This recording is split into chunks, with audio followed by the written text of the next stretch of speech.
નમસ્કાર મિત્રો, હું છું ડોક્ટર કલ્પેશ ચૌધરી, સંજીવની હોસ્પિટલ થરાદથી। આજે આપણે સૌ જાણીશું ચક્કર વિશે સામાન્ય ભાષામાં। તો ચક્કર આવવા માટેના ઘણા બધા સામાન્ય કારણો પણ છે, તેમજ અમુક ગંભીર કારણો પણ છે કે જેના લીધે ચક્કર આવી શકે। તો એ બધા કયા છે તે આપણે સૌ જાણીએ। એક કારણ છે હાઈ બ્લડ પ્રેશર અને લો બ્લડ પ્રેશર। ખાસ કરીને અચાનક ખૂબ હાઈ બીપી થઈ જાય 200 ઉપર, અથવા ખૂબ લો એટલે કે 60 થી નીચું બીપી જવાના લીધે ચક્કર આવી શકે। બીજું કારણ છે અચાનક લોહી ઘટી જવાના કારણે। અમુક કેસમાં શુગર ખૂબ હાઈ થાય અથવા શુગર લો થાય તો પણ ચક્કર આવી શકે।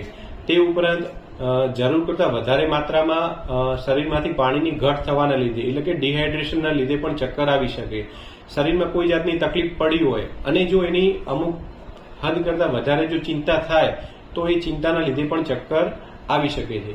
તે સિવાય આપણે જોવા જઈએ તો એક સર્વાઇકલ સ્પોન્ડોલાઇસિસ કરીને બીમારી છે, જે આપણી ગરદનના મણકામાં પસાર રહેલી નસો અને ત્યાંના સ્નાયુ ઉપર કોઈ પ્રકારનું સૂજન અથવા દબાણ રહેતું હોય તો ચક્કર આવી શકે। કાનની બીમારીના લીધે ચક્કર આવી શકે, જે ખાસ કરીને આપણા કાનની અંદરથી પસાર થતી ચેતાતંતુ અથવા એની ફરતે રહેલા પાણીમાં ઇમ્બેલેન્સ સર્જાવાના કારણે ચક્કર આવતા હોય છે, જે ખાસ કરીને માથાની મુવમેન્ટ સાથે વધી જતા હોય છે અથવા ગાડીમાં બેસવાથી વધી જતા હોય છે। તો આ ચક્કર કાનના લીધે આવી શકે। તે ઉપરાંત આપણું પાછલું મગજ અથવા મગજના અન્ય ભાગમાં લોહીનું સર્ક્યુલેશન ઓછું થવાના લીધે, નસના દબાણના લીધે કે કોઈ ગાંઠના લીધે પણ ચક્કર આવી શકે।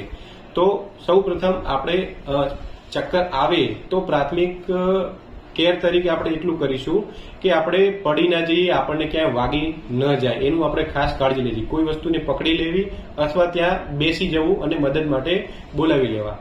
તદુપરાંત આવા ચક્કર આવ્યા પછી આપણે નિષ્ણાત ડોક્ટરની સલાહ લઈ એનું યોગ્ય કારણ જાણીએ અને એ પ્રમાણેની એની સારવાર લઈએ।